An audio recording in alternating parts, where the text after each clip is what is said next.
everyone. My name is Sheena Lorraine Arpon, 18 years old, a BS accountancy student. And in this video, I am going to share my reflection of each of the participants' statements on the topic that they were discussing from the late 1950s foreign debates.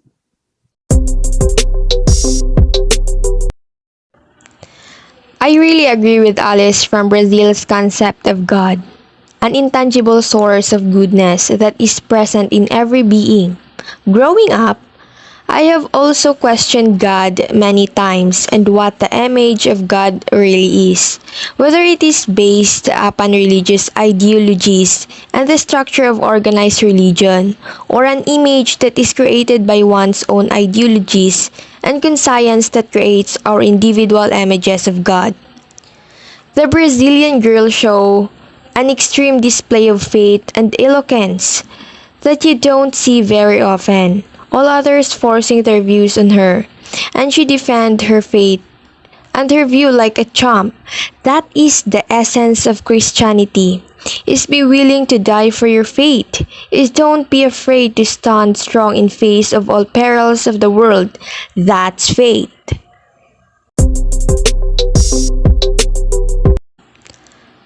I also agree with the statement of Nalini from India. Hinduism is not a religion but a philosophy. Great statement indeed. Nothing can be truer than that. It's now called a religion because of the existence of other religions. Miss Nalini has the grasp of this philosophy, what most educated, older students don't.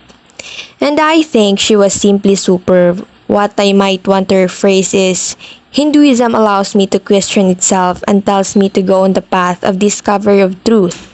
And that is why she emphasizes on how different it is from religions. I think the one with the greatest sense of religion and God was John after all. I was really impressed with him in a time when open criticism to religion was not seen as a good thing. He dared to embrace the questioning and reasoning instead of religious dogmatism.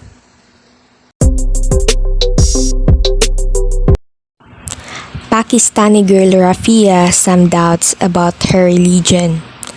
I relate with Pakistani girl, and I'm sure most of the people do when your parents have different religion. I am a Protestant. That's my papa's religion. When I moved here in Negros Oriental, when I was 13 years old, I had a certain view of my religion. And of course, as a 13 years old, at that time, religion is not your main priority. You just listen and follow what your parents or relatives do. After moving here in Negros Oriental, which is the religion that my mamas have, here is Catholic. Eventually, I started doubting my papa's religion as well. Yes, they make it seems like doubting your religion is wrong, but instead, it's actually a good thing. It shows the person has faith in God. So after I got my doubts, I started to actually learn the religion rather than blindly following it. I started doing research. I read about Catholic. In my personal journey, I became closer to Catholic rather than drifting away. Now, I am not saying that to make a point my religion is right, yours is not, but instead to make a point that it's a spiritual journey and it takes time. We make religion complicated. That's the sad truth. But again, I think having doubts is a good thing. It actually starts your spiritual journey. It makes you closer to God. At the end of the day, respect each other and their personal beliefs and promote humanity. May God guide us all. Every religion has its own philosophy. What started it? I have always wanted to go back to the past when man first came to earth and look at what started this all.